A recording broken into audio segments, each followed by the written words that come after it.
17.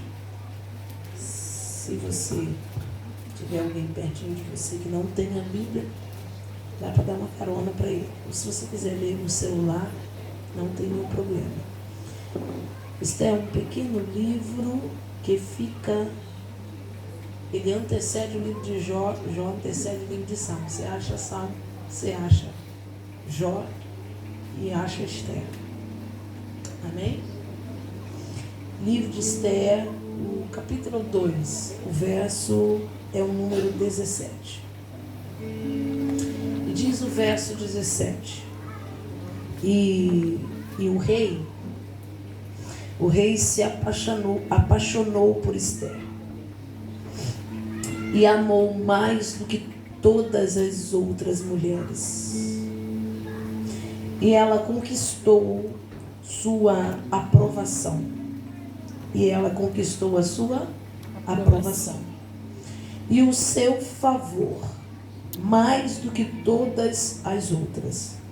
Por isso, ele decidiu colocar sobre a cabeça de Esther a coroa real da Pérsia e a constituiu rainha em lugar de Vasti. E você diz, graças a Deus. Graças a Deus. Pode ser sentada no glória a Deus. Queridas irmãs, e aos irmãos que aqui também estão, né? Eu gostaria que você não se entretesse com nada agora. Não se distraia com nada. Observe bem, esteja bem atenta. E você objetiva naquilo que o Senhor ministrou no nosso espírito para esta manhã, a porção desta manhã. Amém? Queridas, o livro de Esther, em específico, ele retrata não só um período, na verdade, conta este livro sobre um período da história dos hebreus, mas não os hebreus em sua própria terra, mas quando foram levados cativos. E nós já vamos explicar e você vai entender. Presta bem atenção. Mas em específico, o livro de Esther retrata um pouco mais sobre a história de Esther. Esther é uma hebreia que nasceu no pior momento da história dos hebreus. De fato, grava isso. Esther nasceu no pior cenário da história dos hebreus, aonde o povo hebreu foi levado cativo, foram retirados da sua terra natal, da sua terra, e foram levados para outra terra, foram levados cativos, como escravos, para a gente entender. Eles foram levados para dentro da Babilônia. E nesse cativeiro babilônico, muitos hebreus foram dispersados. Alguns voltaram para a sua terra natal e outros foram parar na Pérsia, que é um outro lugar. E eu já vou explicar bem, você vai entender. Agora, precisamente, o Império Pérsia, onde é contado essa história de Esther, era um império muito rico, muito poderoso. Eu falo poderoso no sentido de poder bélico, poder terreno, de riquezas, de forças. O Império Pérsia dominava mais ou menos 127 províncias, desde a Índia até a Etiópia. Ou seja, seu lugar de dominação era enorme. Só que o Império Persa, além de dominar 127 províncias, estimava-se que mais ou menos habitavam naquele império 100 milhões de habitantes. Dentro desses 100 milhões de habitantes, 3 milhões eram hebreus que vieram exiliados da sua terra. Agora, grave comigo, repita comigo se você puder. Diga 3 milhões de pessoas.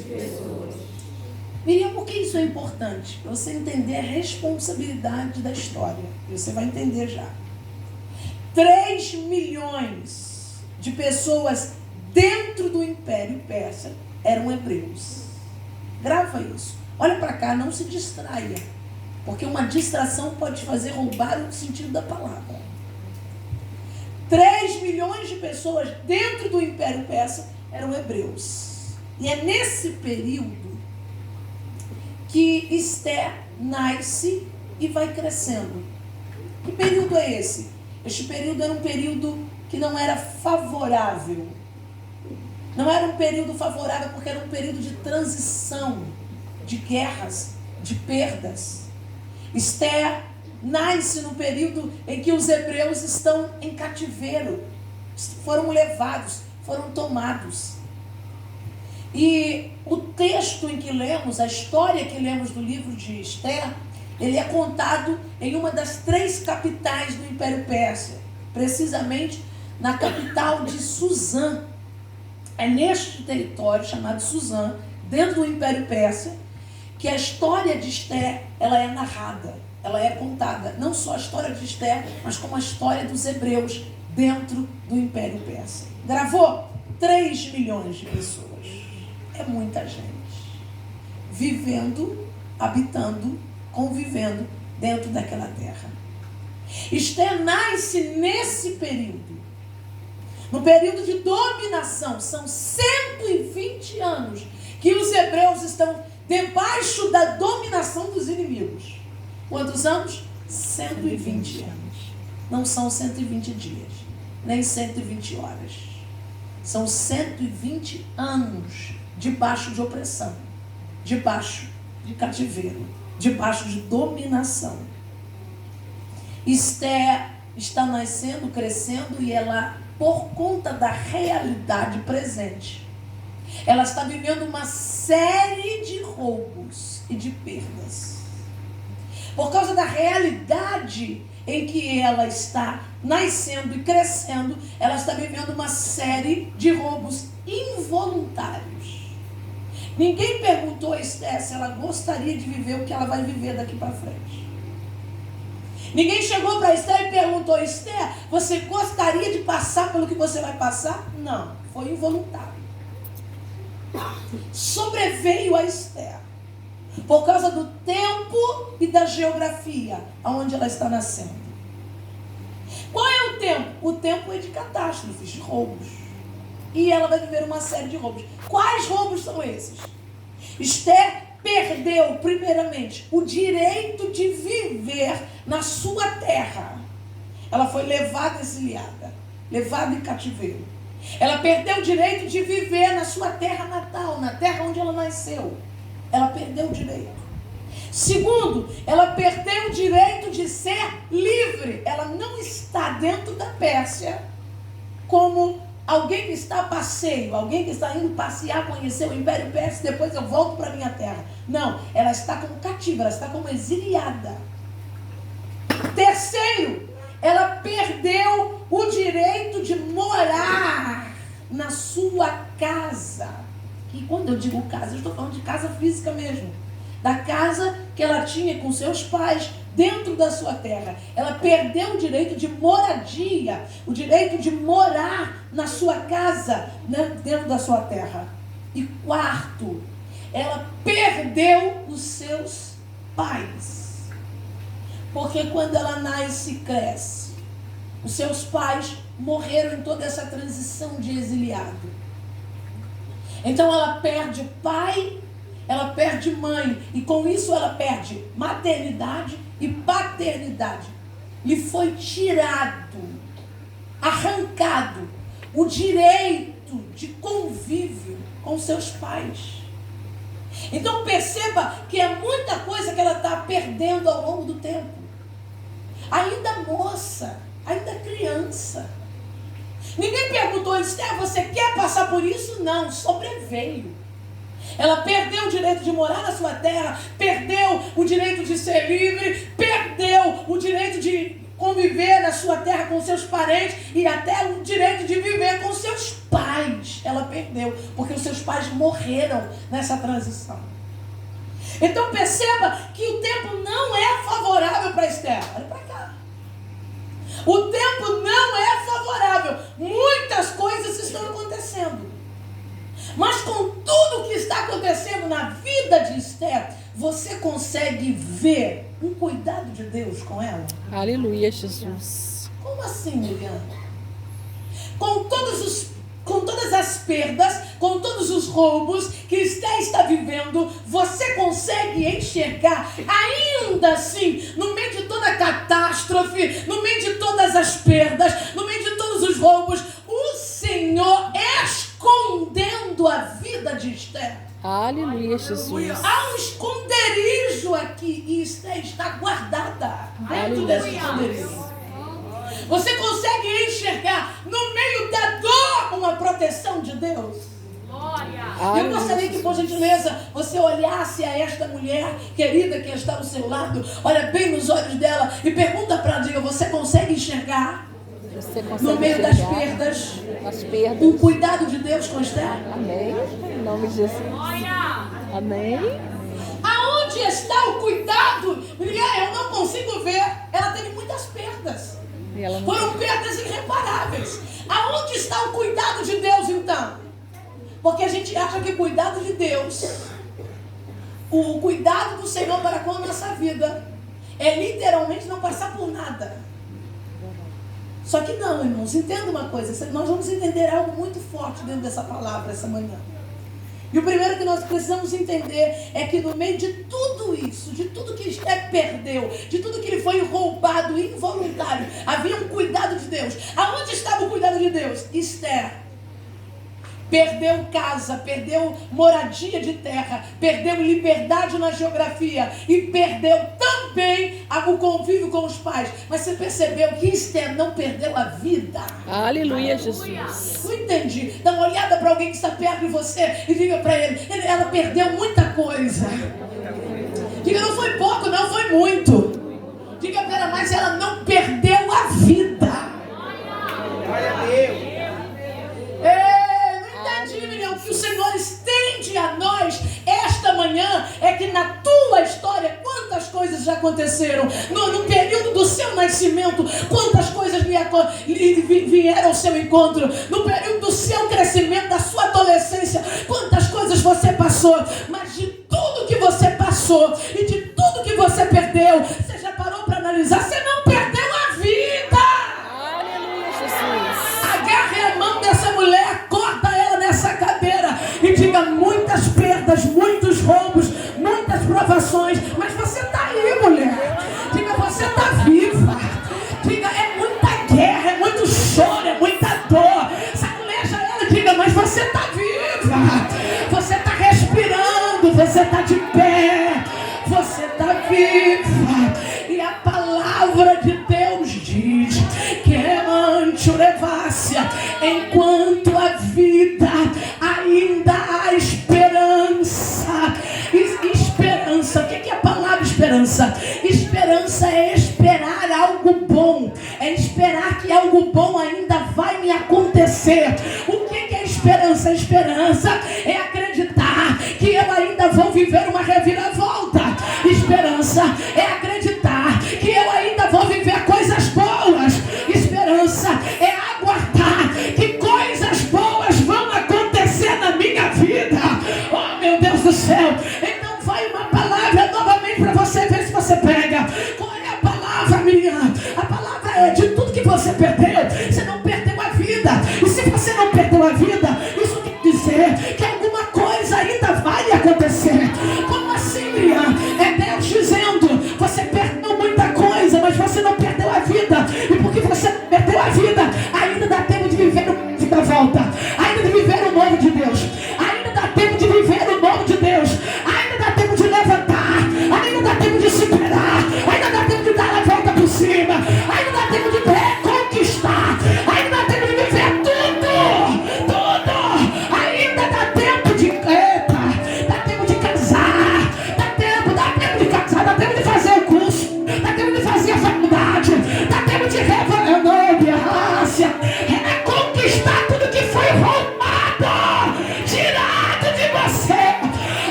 mulher, acorda ela, acorda. Acorda ela, diga, dá tempo, minha filha. Diga, você está viva. Diga, pelos anos se passaram, o tempo passaram, muita coisa aconteceu, mas você está viva. Dá tempo ainda. Haverá na tua história uma reviravolta. Libera para quantas você puder, diga, você vai reconquistar. Não na mesma medida, mas vai sobrepor. Diga, vai sobrepor. Diga para quem está atrás, quem está na frente, diga, vai sobrepor a tudo que você perdeu na vida. O que o eterno vai trazer para sua mão, vai te surpreender. Eu tenho uma palavra do eterno para este trabalho. E qual é a palavra? Ainda há uma surpresa de Deus agendada para a tua vida. Pega essa palavra, levante a mão. Aleluia, Jesus. Aleluia, Jesus. Aleluia, Jesus. Diga para quantas pessoas, mas diga mesmo, profética, essa palavra é profética. Diga, ainda dá tempo. Ainda dá tempo. Satanás quer te roubar a esperança, mas o eterno pisa na terra e diz, ainda dá tempo. Não importa quantas provas você fez que foram frustradas. Não importa quantos concursos que você fez que não deram certo. Deus está dizendo, ainda dá tempo.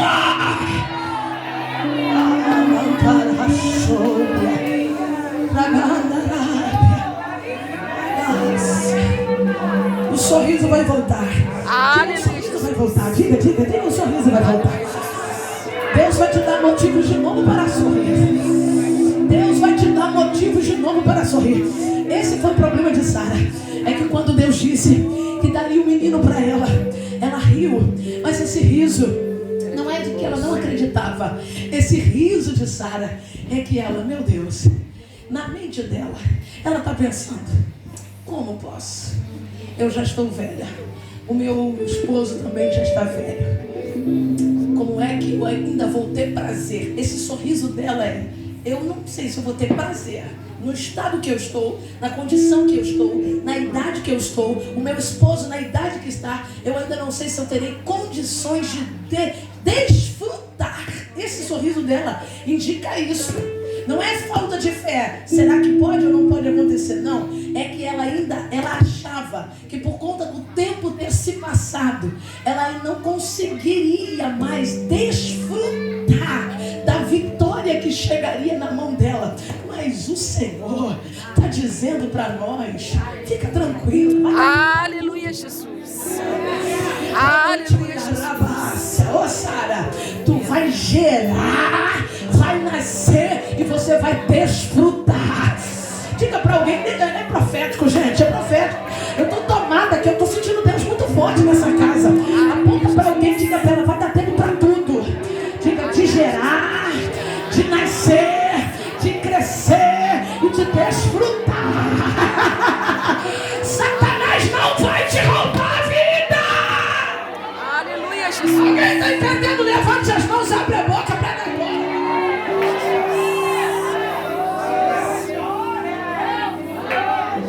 Miriam, mas ela sofreu perdas. Aonde está o esconderijo de Deus? Ela está viva, mas ela sofreu perdas. O que nós precisamos entender, irmãos, é que Deus protege a nossa vida. Aleluia, Jesus. Mas não nos livra das perdas. Verdade. Deus protege a nossa casa, mas não nos livra dos processos. Diga para alguém ficar mais confortável. Diga para ele, não tem jeito. Tem que a passar. gente vai ter que passar pelos processos. Tá vendo, né? Diga Tem para que ele, diga, até porque você está viva. Aleluia, Jesus. Aleluia, Processos fazem Jesus. parte Da de algo metamorfose, chamado né? vida. Aleluia, Jesus. O que nós precisamos entender é que Deus protege a nossa vida, mas Ele não nos livra dos processos. Os processos são necessários. Por que os processos são necessários? Primeiro, hoje o Senhor quer mudar a nossa perspectiva acerca dos processos. Aleluia, Por quê? Jesus. Porque Gálatas capítulo 4 diz assim, Paulo diz aos irmãos de Gálatas, E ele diz que mesmo sendo o herdeiro, veja, mesmo sendo o herdeiro, ainda menino, nada difere ele de um escravo. Por quê?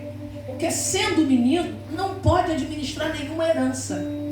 A herança já é dele, mas ele não pode administrar nenhuma herança. Por que não pode administrar nenhuma herança? Menino. Porque é menino ainda. Então é preciso de um tutor. É preciso de alguém que administre tudo para ele. Porque mesmo sendo dono de tudo, não pode possuir ainda nada. Não pode administrar ainda nada. Por quê? Porque ainda é. E Deus usa, preste atenção, Deus usa os processos para nos forjar. Aleluia, para Jesus. nos estruturar, para nos amadurecer. São os processos da nossa vida que nos amadurecem. São as situações adversas da nossa vida que nos tornam mais maduras. E quando eu digo madura, eu estou falando madura na idade. Eu estou falando madura no quesito espiritual. Aleluia, Jesus. É amadurecer espiritualmente. Porque você pode ter atingido já uma idade aqui na terra, mas espiritualmente ainda ser imatura. Você está entendendo? Quem está entendendo? Principalmente quando Deus começa a te colocar nos processos, você quer abandonar Jesus, quer abandonar tudo, quer voltar para o Egito, isso é imaturidade. No primeiro verdade, não estou acreditando, não quero saber, não quero, vou largar tudo. Imaturidade. Olha para alguém que está perto de você e diga para ele, aquilo que não te mata, só te fortalece. Só fortalece, tá vendo, né? Amém. Quantas coisas hoje eu trago para o natural para você entender? Quantas coisas hoje você não te fere mais? É ou não é? Quantas coisas não te machucam mais? Precisam vir mais forte. Por quê? Porque você já criou resistência, já amadureceu. Aleluia, Jesus. Falar do teu cabelo hoje não é nada. Antigamente, falava do teu cabelo. Vem que eu vou te dar. Vou dar 3 tapas na tua cara e vou resolver o problema. É assim? Mas hoje, irmão, paga a cabeleireira pra mim. Não é assim? Não fere mais. Estou dando um exemplo pra você entender. Assim é na condição espiritual. Aleluia, Jesus. O que Paulo está dizendo é: tem muita coisa que é sua. Tem uma herança que já está com o seu nome. Aleluia, Jesus. Tem algo tremendo da parte de Deus que está com o seu nome, está endereçado para você. É Aleluia, sua. Jesus. Diga para essa pessoa que está do seu lado, diga: há uma herança que é sua. Aleluia, Jesus. Olha no olho, porque crente que não olha no olho tem sérios problemas, gente. É verdade. Muito problema. Olha no olho esse vídeo para ele entender que essa palavra é para ele. Diga para ele: tem muita coisa que já é sua. Tem muita coisa que já é sua. Coisas espirituais de Deus. Amém. Aleluia, Jesus. Aí você se pergunta: mas por que eu ainda não peguei? Imaturidade. Por que eu ainda não está na minha mão? Se é meu, por que eu ainda não estou administrando? É porque você ainda não está pronto. É porque ainda está imaturo em certas áreas.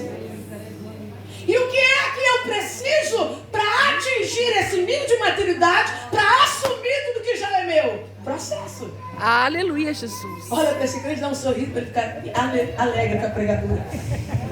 Processo. Dá um sorriso para ele, diga: o que nós precisamos? O que nós precisamos? Do processo. Sem processo as pessoas ficam egoístas, sem processo as pessoas ficam soberbas, sem processo as pessoas ficam tomadas por orgulho. Aleluia, São os Jesus. processos que vão nos amadurecendo e nos tornando mais humanos, Aleluia, mais Jesus. pacientes, mais amorosos, mais afetivos. Aleluia, Tá Jesus. entendendo? Amém, Jesus. Então, entenda uma coisa: se o processo que eu passo na minha vida me torna melhor, me amadurece, para que eu chegue no nível exato, olhe para cá, para que eu chegue no nível exato, para que Deus libere o que é meu, a herança que é minha, então, logicamente, o que me aconteceu, o pior que me aconteceu, não foi literalmente o pior. Se o que eu passo na vida, os processos, as guerras, as lutas que eu passo, não é para justamente me elevar o meu nível, para que eu tome posse e seja liberado o agir de Deus sobre a minha vida, então o pior que me aconteceu não foi o pior, foi o melhor. Aleluia, porque foi a oportunidade de Deus para me lançar exatamente onde eu preciso. Dá uma olhada para esse grande diga, já entendeu? Aleluia, Então, você vai parar de reclamar do processo. Aleluia, aleluia, Jesus. O que é que eu preciso me mover com entendimento? Eu preciso entender que o que Deus está me permitindo passar não é para acabar com tudo, pelo contrário, é para melhorar tudo. Aleluia, Jesus. Algumas coisas na minha vida vão mudar. Em nome de Jesus. Só que você precisa entender uma coisa. Existem coisas que é Deus que permite que passemos, mas existem coisas que somos nós que escolhemos. Existem ventos, vendavais, terremotos que a gente que pega com a nossa própria mão. Mas o Salmo de número 107. Aleluia, Jesus. É um salmo de restauração. E diz que tudo que Israel pegou com as mãos, o Senhor é poderoso para livrá-los. Aleluia, Jesus. Não ouviram a voz de Deus, se tornaram rebeldes, mas clamaram ao Senhor. E na hora que clamaram, Deus disse, estou mudando o cenário. Aleluia, Jesus. Não ouviram a voz do Senhor, foram desobedientes e fizeram o que não era para fazer, mas clamaram. E nessa que clamaram, o Senhor quebrou as correntes. Aleluia, Jesus. Põe a mão no ombro de alguém e diga, independente do que você está passando, Independente do que você está passando, Deus é poderoso para mudar o Deus é cenário. poderoso para mudar o cenário. Diga para ele, mesmo sendo Deus, Mesmo sendo Deus, ou mesmo sendo fruto de ou consequência, mesmo consequência, Deus é poderoso para mudar tudo na tua história. muda tudo em nome de Alguém está Jesus. entendendo isso aqui? Levante as mãos e dá glória.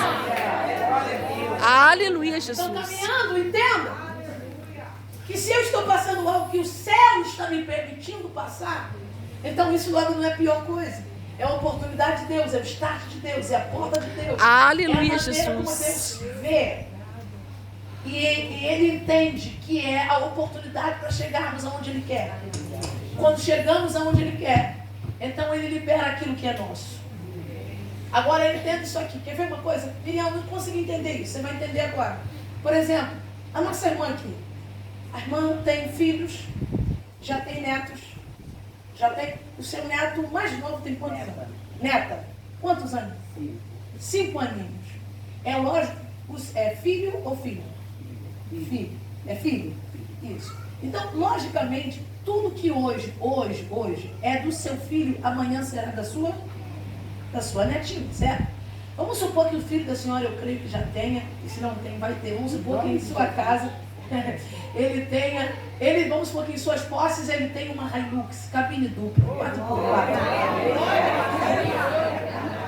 Para levar a mãe para passear, aleluia.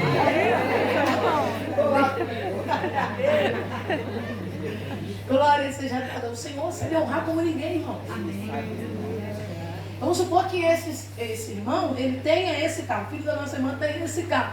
E tudo que é dele hoje, amanhã, Vai para a neta. vai filho. Mas hoje, ele pode, qual é o nome do filho?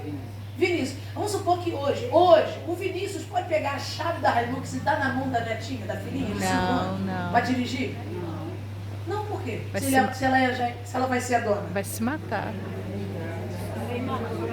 Mas ela é Imatura. menina, criança. Assim somos nós no mundo espiritual. Tem muita coisa que já é nossa. Tem uma Hilux, cabine dupla, 4x4. No nosso nome. Tem uma mansão, ó. Não tem o nome. Da Manchurebaia. Mas por que eu ainda não peguei? É porque eu estou precisando amadurecer ainda. Aleluia, Mas Jesus. quando eu chegar lá, ninguém toma aquilo que é meu. Aleluia, Jesus. Pega na mão dessa mulher, levante a mão dela, diga, quando você chegar onde Deus quer, Aleluia, Jesus. capeta nenhum vai tomar aquilo que é teu. Você toma posse dessa palavra, levante a mão e dá um brado de glória. Aleluia, Jesus. Agora preste bem atenção. Deus está se utilizando dos processos na vida de Esther. Só que o que nós precisamos entender é que Deus tem um propósito acerca da nossa vida. Deus tem um propósito. Você não nasceu por acaso. Você não é um fruto do acaso. Você não é coisa do destino. Não, meu irmão. Não. Seu pai e sua mãe podem não ter te projetado. Mas Deus projetou. Planejado o seu nascimento. Mas o Senhor te aguardava. Aleluia, Jesus. Quando você nasceu, Deus não ficou surpreso. Não. Ele já estava te aguardando, porque Ele projetou. Aleluia, O Jesus. salmista diz que Ele escreveu sobre nós antes de sermos formados no ventre da nossa mãe. Deus escreveu tudo sobre você. Aleluia, Jesus. Você não é um acaso, não é fruto. Seus filhos não são fruto do acaso. São propósito divino de Deus. Deus escreveu sobre a cor da sua pele, a cor do seu cabelo, seu gênio, seu gênero. Deus não errou em nada. Aleluia, Jesus. E até no que falta em você foi propósito de Deus.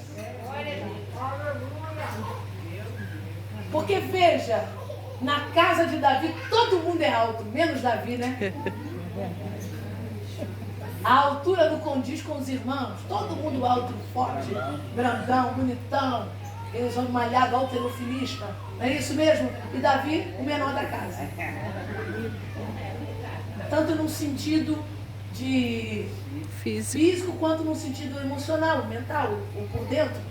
Ele também era humilde. Também nesse sentido. Ele era o menor da casa. Mas o que é isso? O propósito de Deus. Ele tem um tamanho inferior para lutar com um homem de tamanho superior. 2,70 metros de altura tinha o gigante Golias, filho teu. Olha para alguém que está perto de você e diga: o que falta em você é propósito. Olha no olho desse crente e diga para ele: o que falta na sua estética. Diga para ele: o que falta na sua estética é só proposital de propósito, né? Deus. Para você derrubar o inimigo. Você consegue entender isso aqui? Para quê? Para que você não entenda que tudo que Deus está fazendo por intermédio de você é por causa de você. É por causa dele. Aleluia, Você Jesus. está entendendo de glória? Aleluia, Jesus. Então veja, você não é um fruto do acaso, não é coisa do destino. Você é projeto do Deus vivo. Deus escreveu sobre você, Deus tem um projeto com você. Você não veio para a terra passear, minha irmã. A vida não é um passeio.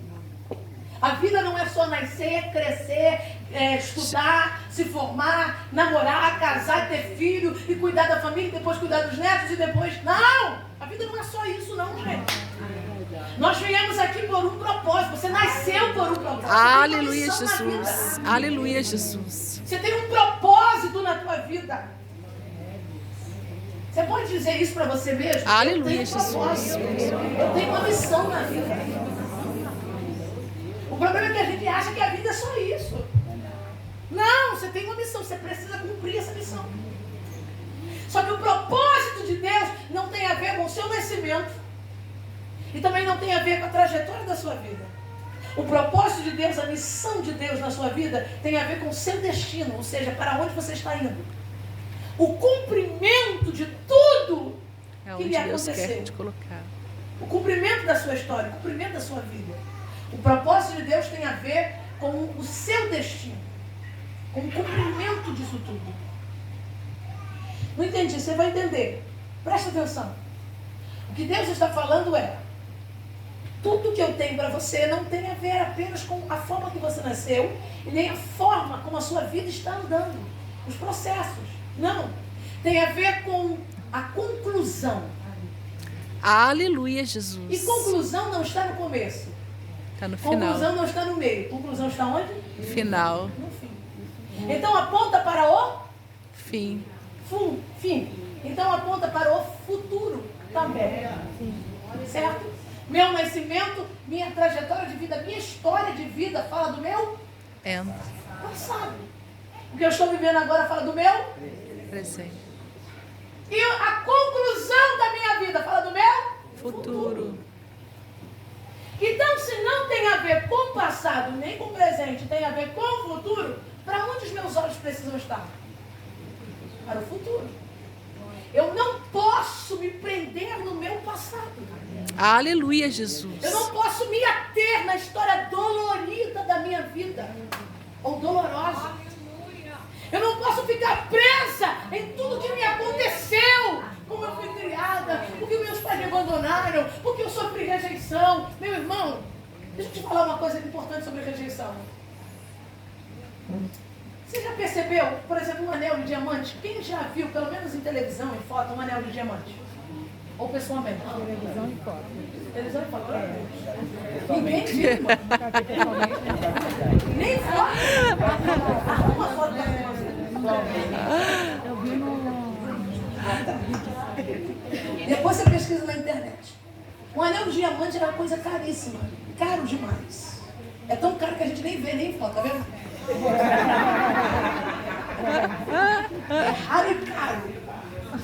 Mas veja bem, se eu pegar um anel de diamante agora, e jogar numa lata de lixo, dentro de um lixão cheio de coisas estragadas e até corpos humanos em decomposição, vamos supor assim, um monte de lixo. Aquele pior lixo que você pensar aí. Continua sendo diamante. Se eu jogar esse anel de diamante lá dentro, ele vai continuar valendo o que ele vale? Sim. Mesmo todo sujo? Sim. Por que ele continua valendo? Porque não é o lugar que determina. Aleluia, Jesus. Aleluia, Jesus. Aleluia, Jesus. Aleluia, Jesus. Você diga para ele, olha no olho dessa pessoa, diga, alguém pode ter te rejeitado. Alguém pode ter te O problema de rejeitado. quem te rejeitou. O problema de quem te Perdeu a rejeitou. oportunidade Perdeu. de ter essa maravilha na vida. Você é uma maravilha. Perdeu a oportunidade. Independente do lugar, seu valor é o mesmo. Aleluia, Jesus. E eu não estou entendendo. E vai uma outra palavra sobre rejeição. Mais importante do que quem te rejeitou é quem te aceitou, meu irmão. Eu sinto Deus aqui, ó. Mais importante do que quem virou as costas para você é quem disse, eu te amo, eu amo você do jeito que você é. Eu tenho uma obra na tua vida, eu tenho um trabalho contigo e eu vou tornar nova todas as coisas na tua vida. Aleluia, Jesus. Diga para quantas pessoas você puder, diga, mais importante do que quem virou as costas para você é Deus que te abraçou. É Deus que te abraçou, é Deus que te abraça, é Deus que diz eu te amo, é Deus que diz eu tenho uma nova história, é Deus que é da Rabácia. Para alguém que você pode não ter valor, mas pro céu, eu vim aqui dizer para você que há uma guerra pela tua alma. Você sabia que há uma guerra pela tua alma? O reino das trevas diz, eu vou pegar. Aí o Senhor diz, não vai. É Rabácia. O reino das trevas diz, me dá. O Senhor diz, não dou, é minha. O reino das trevas levanta e diz, vou até destruir. O Senhor entra na guerra e diz, não vai. Meu Deus do céu. Se há uma guerra pela tua alma, meu Deus, como é que você pode dizer que você não vale nada? Aleluia, Jesus. Pega na mão de alguém e acorda. É para acordar mesmo, isso, acorde. Quer dormir, você dormir em casa. Naquele ar-condicionado, naquela cama box, aleluia. Aqui não é lugar de dormir. Acorda ela, diga para ela, diga. Como você pode dizer que você não vale nada? Se há uma guerra todos os dias pela tua vida, todo dia Satanás investe e o céu investe. Satanás diz mato, o céu diz não mata.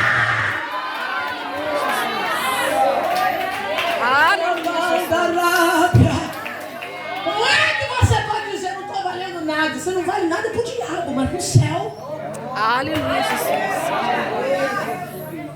O céu te ama.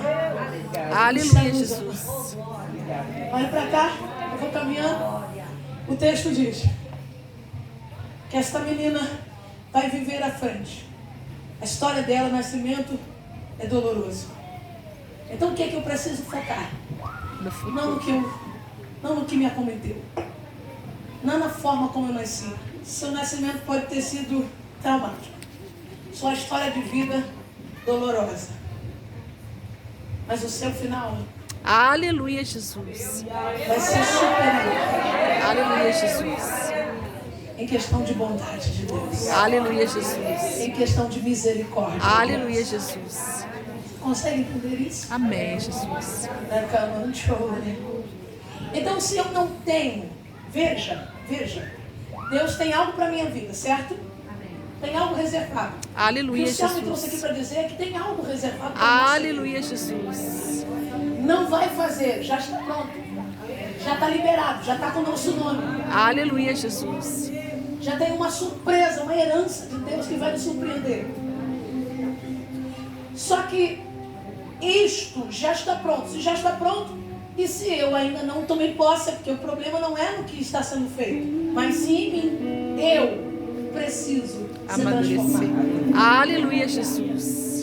Eu preciso sair de uma condição e entrar em outra condição para tomar posse daquilo que já é meu. Eu vim liberar isso aqui para vocês. Aleluia, A autoridade do Jesus. Espírito já está pronto. Aleluia, Jesus. Então quem é que precisa chegar lá? Eu! Aleluia, Jesus. Mas eu não posso chegar com essa mentalidade de velho, pensando no velho. E quando eu digo de velho, não estou dizendo literal, de corpo, não, gente. Eu estou dizendo, Mente estou falando de velha. pensando no velho, pensando nas coisas que me fizeram, no que eu passei, guardando rancor, guardando mágoa de alguém. Eu não posso adentrar no novo de Deus se eu Aleluia, ainda estou Jesus. remoendo as histórias da minha vida. Eu não posso adentrar no novo se eu ainda guardo e cultivo e coleciono as coisas velhas do meu passado. É verdade, Deus. Olha para alguém e diga para ele, não dá para entrar no novo. Não dá para Você entrar está no colecionando o seu passado. mudar de coleção. Mudar de coleção, né? Você sabia que tem gente colecionando o passado? Colecionando as histórias do Egito, colecionando as coisas, a mentalidade, como você agia, como você se comportava. Ah, se fosse no meu passado, eu já tinha resolvido esse problema, tinha dado 3 tapas na cara dela, já tinha resolvido tudo. Você precisa entender que no passado você estava indo para o inferno, agora você está indo para o céu. Aleluia, Jesus. Então nem esse pensamento mais, Em nome de Jesus. deve ocupar a sua mente. Por quê?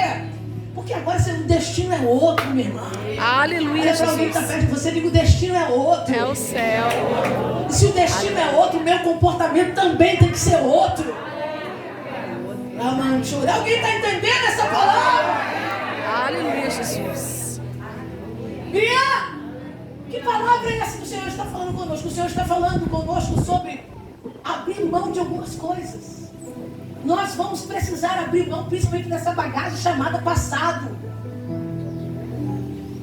Abra mão do seu passado. Tem coisas do seu passado que não te pertencem mais. Aleluia, E por Jesus. que eu preciso abrir mão? Porque Deus não trabalha com remendos. Aleluia, Jesus. Ele não vai remendar a tua história. Ele não vai pegar uma história falida do passado, um fracasso falido do passado, um adultério do passado, uma vida toda própria do passado e vai remendar com uma história nova do teu futuro. Não vai. Porque remendo é coisa de mulambo. É verdade. É verdade. E Deus não é mulambo. Aleluia, E nem Jesus. trabalha com mulambo. Deus trabalha com coisas novas. Aleluia, Jesus. Ele termina uma história e começa outra. Aleluia, Jesus. Segura a mão de alguém que está perto de você. Diga, ele vai dar um ponto final em algumas histórias da sua vida. Ele vai botar um ponto de justiça. Aleluia, Jesus. Você vai começar uma história nova.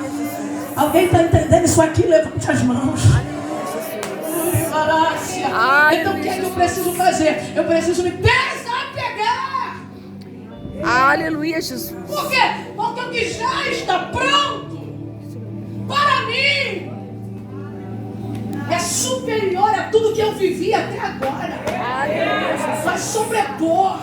Você está entendendo? O céu abriu esse retiro como uma oportunidade para a tua alma. Aleluia, Jesus. Para dizer, põe um ponto final agora nessa história que você viveu até agora. Em nome de Jesus. Põe um ponto final. Você lembra quando Israel está saindo do Egito? O Egito fala do passado dessa gente. E quando o Senhor, quando desce a carta de liberalidade, a carta de euforia, a carta de liberação, tempo do jubileu. O que é tempo do jubileu? O que é ano do jubileu? Ano de viver coisas novas. Aleluia. Liberalidade. Tempo de liberdade. Aleluia, Jesus. Para os que estavam cativos, olha, para os que estavam cativos, sendo oprimidos na mão de Faraó, Deus desce com a carta e diz: estou liberando vocês. Aleluia, Jesus. Desceu agora a carta de euforia.